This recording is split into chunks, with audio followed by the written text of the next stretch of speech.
The first thing I saw was a tweet that on Christmas Eve that said, "Tonight, 2.4 billion Christians in the world will celebrate the birthday of the Palestinian prophet, Jesus. They believe this Palestinian was the Son of God." Then came a graphic of Jesus Christ hanging from a cross, wrapped in a Palestinian flag, with Gaza destruction in the background. Then, Jesus was a Palestinian refugee. Then a video encouraging viewers to remember that Christmas is canceled in his birthplace Bethlehem, occupied by the same Israeli army committing genocide in Gaza. Remember this Christmas, being Christian is to stand with the oppressed in Palestine, not Israel.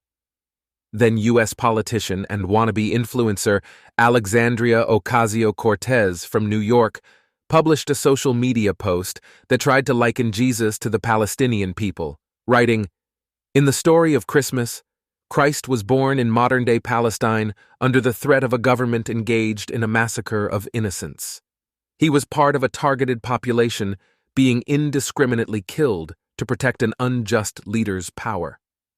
Okay, enough already. I can accept different interpretations about what Israelis call the 1948 War of Independence, and Palestinians, the Nakba, Arabic for catastrophe. I can accept different narratives about Israel's involvement in Gaza and the West Bank. I can even bring myself to accept the Hamas-run Gaza Health Ministry's claim that 21,000 people in Gaza have died since Israel's response to Hamas's massacre on October 7th. But to vehemently lie about something that is so obviously rooted in common knowledge, that Jesus was a Jew born in Judea, means we, Israelis, have virtually no common ground with the Palestinians whatsoever. It means that the Israeli-Palestinian conflict is not territorial, nationalistic, or even religious, all of which are more or less solvable. It means this is fundamentally a factual dispute, rooted in human nature, where we can't even agree on the most basic of facts. It means that the Palestinians are not playing a socio-political game, but a power game, crystallized by the war of information, featuring the latest deceptions like deep fakes, artificial intelligence, and social media bots.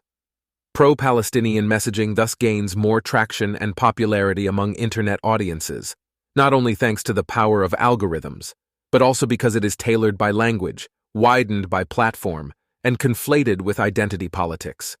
Social media is flooded with heartbreaking scenes of Palestinian death and destruction, captured and shared by charismatic citizen journalists who have gained massive audiences with their eyewitness accounts of the war.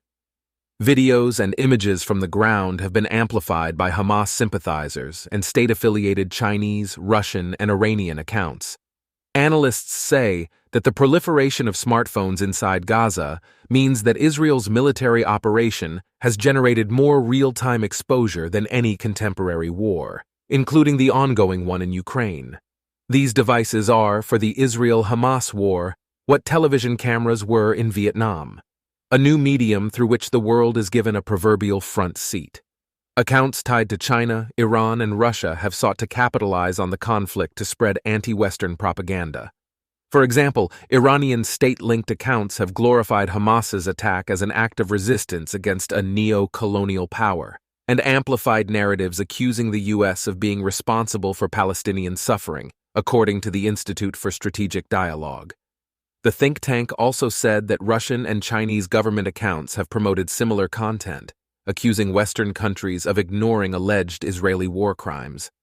Compounding these problems has been the speed with which Hamas, Palestinian Islamic Jihad, and their supporters spread misinformation. Among social media channels, TikTok in particular has been dominated by pro-Palestinian content. For every pro-Israel post on TikTok, there have been 36 pro-Palestinian posts, according to an analysis of hashtags by statistician Anthony Goldblum. In the past, most reasonable people could agree on basic facts and the problems at hand, no matter if we disagreed on solutions to them.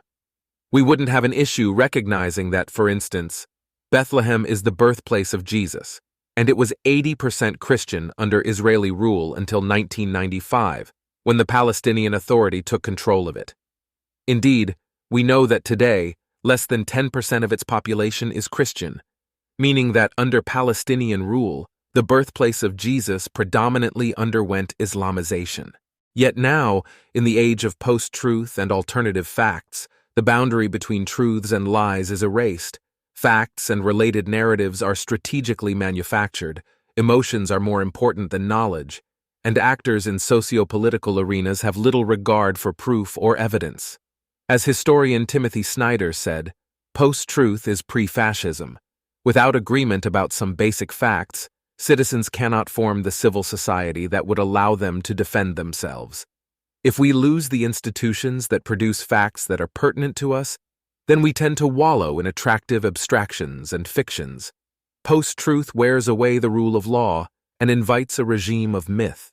So many of us are now unable to distinguish between what feels good and what is patently true, sliding back into superstition, stigma, and darkness without even realizing it. The great Spanish surrealist artist, Salvador Dalí, called this systematized confusion brought on by paranoia and active process of thought, both of which assist in completely discrediting reality.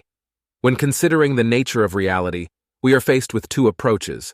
The realist approach, in which there is a single, objective overall reality, believed to exist irrespective of the perceptions of any given individual.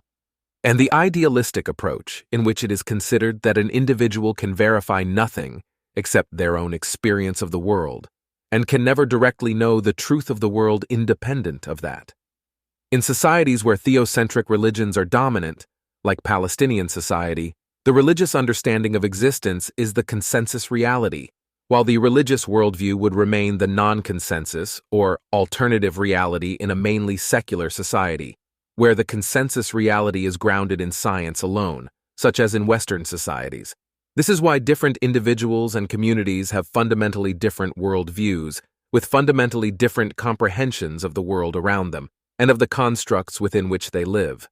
Thus, a society that is, for example, completely secular, and one which believes every eventuality to be subject to metaphysical influence, will have very different consensus realities, and many of their beliefs on broad issues such as science, slavery, and human sacrifice may differ in direct consequence because of the differences in the perceived nature of the world they live in. The problem is not that Palestinian society thinks or feels differently about reality than, say, Israeli society.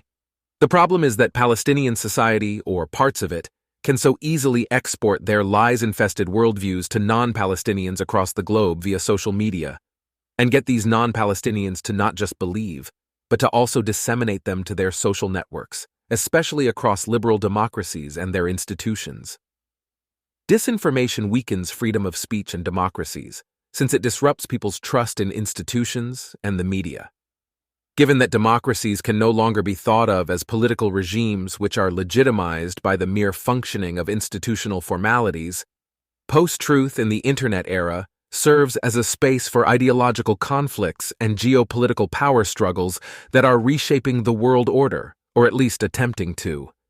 The collective trauma of 9/11, the setbacks suffered by the neoliberal consensus in the aftermath of the 2008 financial crisis, the debacle of the 2003 Iraq War, and the consequent rise of Islamic fundamentalism in the Middle East and elsewhere, as well as the more recent authoritarian backlash against the Arab Spring, have challenged at its core the supremacy of the Western ideological project. A trust decline after these events produced hostility to the globalized economy, shifting from the fringes to the center of political discourse.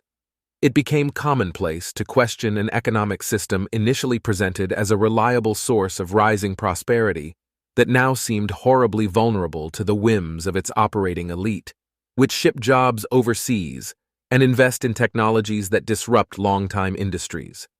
Disenfranchised demographics began to resist the regime of truth enforced by centrist, technocratic politicians, and to reject the rhetoric of globalization and neoliberal democracy, which are deemed as culprits of rising inequalities. Right-wing nationalist parties in Europe tapped into this discontent, making significant electoral gains.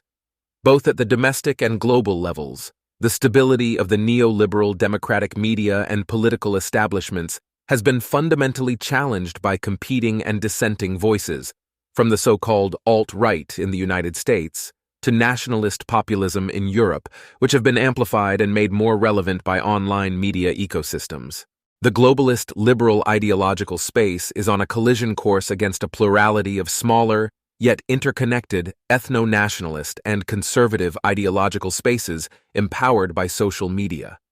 Such disjuncture could be seen as a conceptual precursor of the emerging post-truth global age, and it could thus be argued that from a geopolitical perspective, the advent of the post-truth era signals the crisis of neoliberal and Western globalization.